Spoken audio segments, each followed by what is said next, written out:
निराला हिंदी कहानियाँ। हेलो दोस्तों, आप देख रहे हैं निराला हिंदी कहानियाँ। अगर आप सबको मेरी कहानियाँ अच्छा लगे तो लाइक शेयर कमेंट करना ना भूलें। और दोस्तों, अगर आपने इस कहानी का पहला भाग नहीं देखा है तो जरूर जाके देख लीजिए, क्योंकि बहुत ही मजेदार होने वाला है आगे की कहानी।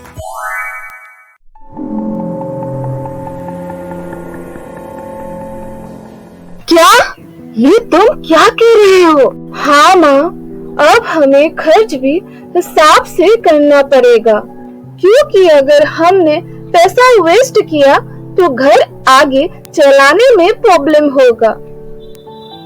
अब जो भी है वो सेविंग किया हुआ ही पैसा ही है। ये सब क्या हो गया है बेटी? मुझे तो कुछ समझ नहीं आ रहा है। पर तुम चिंता मत करो बेटी, सब ठीक हो जाएगा। क्या ठीक हो जाएगा माँ? कुछ ठीक नहीं होने वाला मेरा। आपको पता है, अब मुझे घर का खाना बनाना पड़ता है और सारा घर का काम भी। आपको तो पता है मुझे कुछ नहीं आता। मैं अभी ने कैसे कहूँ कुछ? हाँ मुझे पता है बेटी, पर तुम चिंता मत करो, तुम हिम्मत रखो, सब ठीक होगा। और तुम्हें इस वक्त ज्यादा चिंता नहीं करना चाहिए।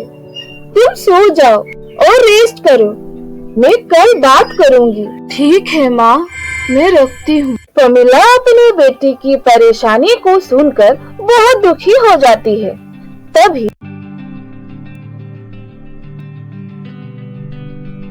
क्या हुआ प्रमिला, तुम इतनी रात को भी जगी हुई हो? तुम्हारा तबीयत तो ठीक है ना? हाँ जी, मैं ठीक हूँ, आप सो जाइए।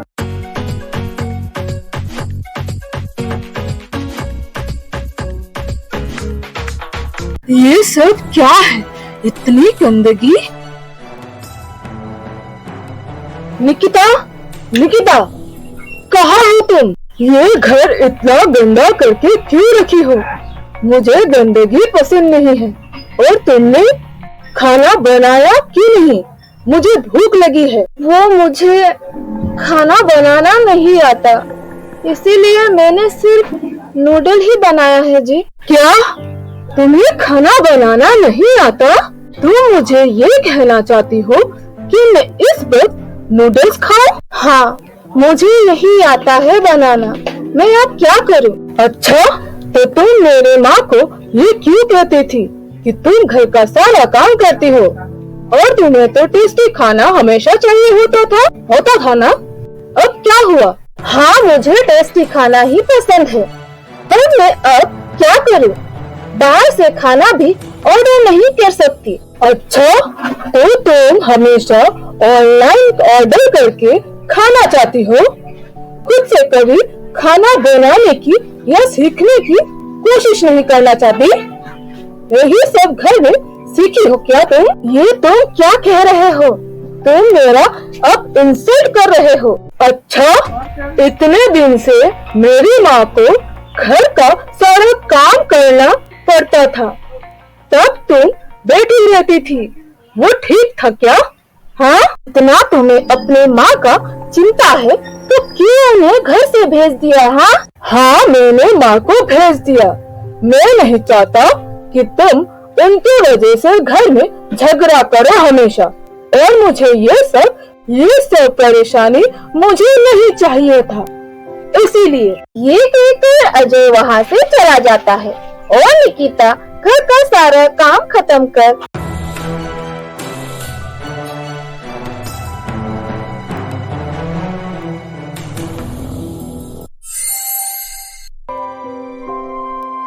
अपनी माँ को कॉल करके सारी बात बता देती है। क्या अजय ने तुमसे ऐसा बात किया? हाँ माँ, मुझे तो कुछ समझ ही नहीं आ रहा है कि ये सब मेरे साथ क्या हो रहा है और क्यों। तुम मत रो मेरी बेटी, सब ठीक होगा, तुम चिंता मत करो।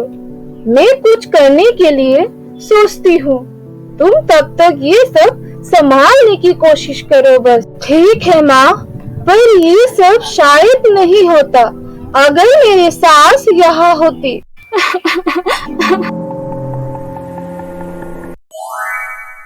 ये सब क्या हो रहा है? मुझे तो कुछ समझ ही नहीं आ रहा है। मैं ऐसा क्या करूं कि मेरी बेटी ये सब दुख सहने ना पड़े।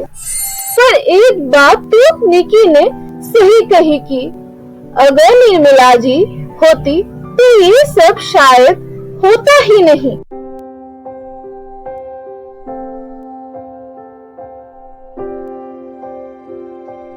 क्या हुआ प्रमीला? तुम इतनी दुखी क्यों लग रही हो? कुछ हुआ है क्या?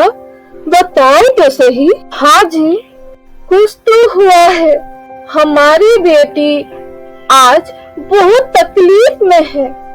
आज उसे वो सब करना पड़ रहा है जो वो कभी नहीं की। उसे अगर मैं खाना बनाना सिखाती तो आज शायद इसे इतना तकलीफ नहीं होती।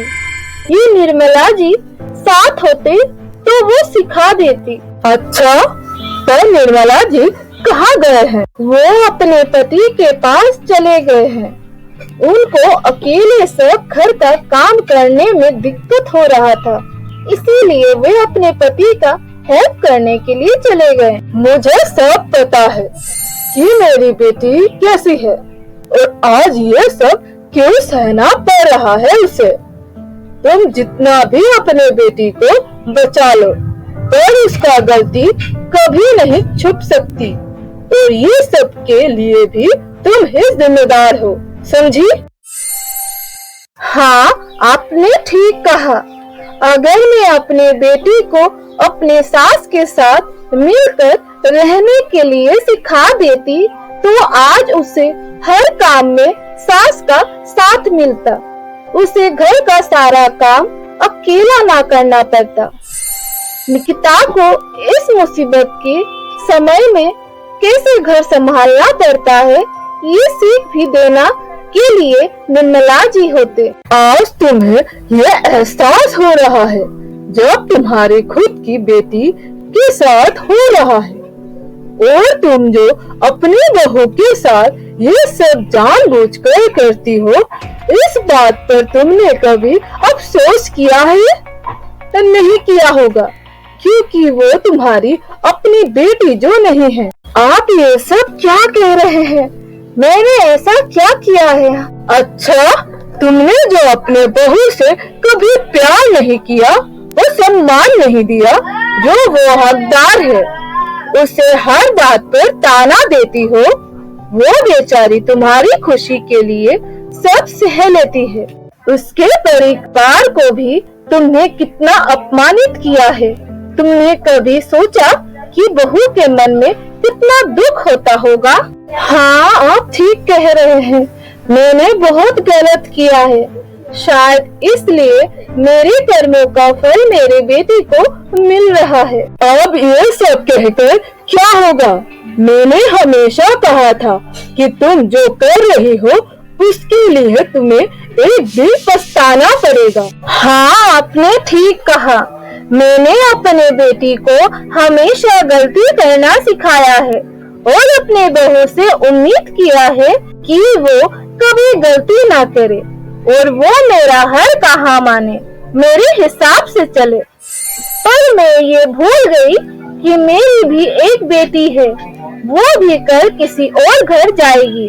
उसे भी घर परिवार संभालना पड़ेगा। हाय राम, मैंने ये सब क्या कर दिया? मैंने अपने बहू को कभी बेटी नहीं समझा, इसीलिए मेरी बेटी भी आज किसी की सम्मान नहीं करती। तो दोस्तों, अब क्या प्रमीला अपनी गलती सुधार पाएगी या निकिता ऐसे ही दुख सहती रहेगी? ये जानने के लिए हम फिर मिलेंगे कहानी के अगले भाग के साथ। तब तक के लिए धन्यवाद।